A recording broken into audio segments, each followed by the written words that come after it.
What's up, zombies? My name is Cascade, and welcome back to Topic Cascade and more Lord of the Ring facts onto you. Starting with the 3 rings of the elves, Vilya, Nenya, and Naya. All of them gave the bearer the power to ward off the decays of time and postpone the weariness of the world. Vilya, the ring of the air, is kept by Elrond and has a sapphire encrusted. It originally belonged to Gil-galad, the last king of the High Elves, and then passed to Elrond when Gil-galad died. Nenya, the ring of water, is kept by Galadriel and has an adamant encrusted.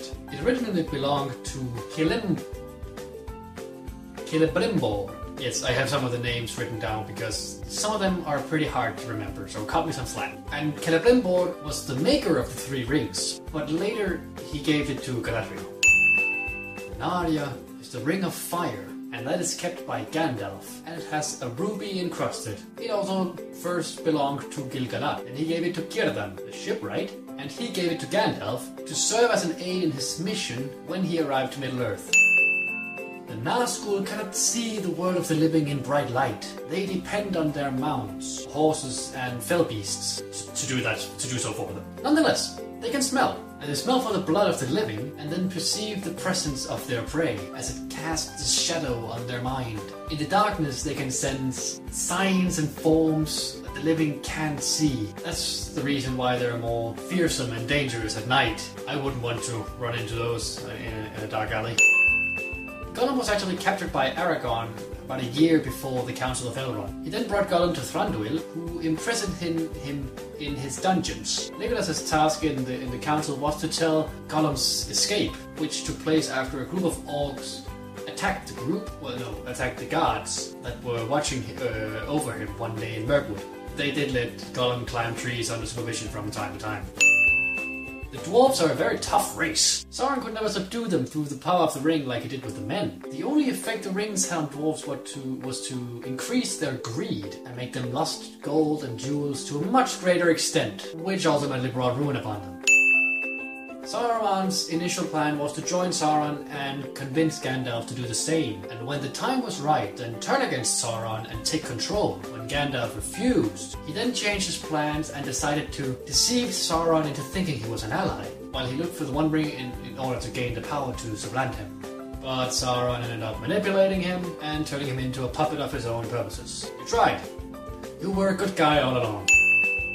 Gandalf is carried by Gwaihir, the Lord of the Eagles. He's done so thrice in the novel. The first time is when he was trapped on top of Orthanc, which is the Tower of Saruman. The second is when he resurrects after his fight with the Balrog on top of a mountain, where we got there from the deepest pits of the earth. The last one is when he's at the Battle of the Black Gate, and then he's picked up to head toward Mount Doom to pick up Frodo and Sam. Legolas was astonished by the beauty of the Forest of Fangorn, and Gimli felt the same way about the glittering caves, where Éowyn takes the women and children. They promised each other that when the war was over, they would each take each other to the place that they fell in love with and go and show it to the other. Romance right there. In Edoras, Gimli says to Éomer that if he ever sees Galadriel and doesn't acknowledge her as the fairest, their friendship will end. When the war's over and Aragorn marries Arwen, they finally got to solve their conflict. Éomer then says he cannot acknowledge Galadriel as the fairest lady ever in the world because in his eyes, Arwen is more beautiful. Gimli then accepts that answer and they remain friends. Éowyn falls in love with Aragorn because he is a great warrior and adventurer. She had the heart of a warrior and envied her brother because he could ride into battle, while she was doomed to take care of the sick Theoden. So when Aragorn appeared, she saw the opportunity to be spared that life and live adventurous by his side, but it was nothing that I thought she loved. That's why Aragorn wasn't the man for her.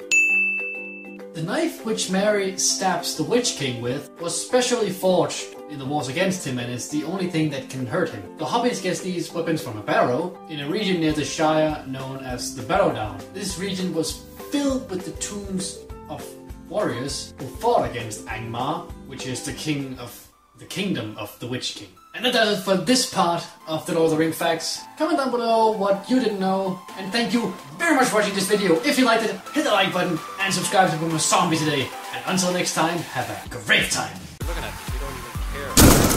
Kill your friends, kill you, and kill your friends. Shit! Ow! There's no room for error. Like that.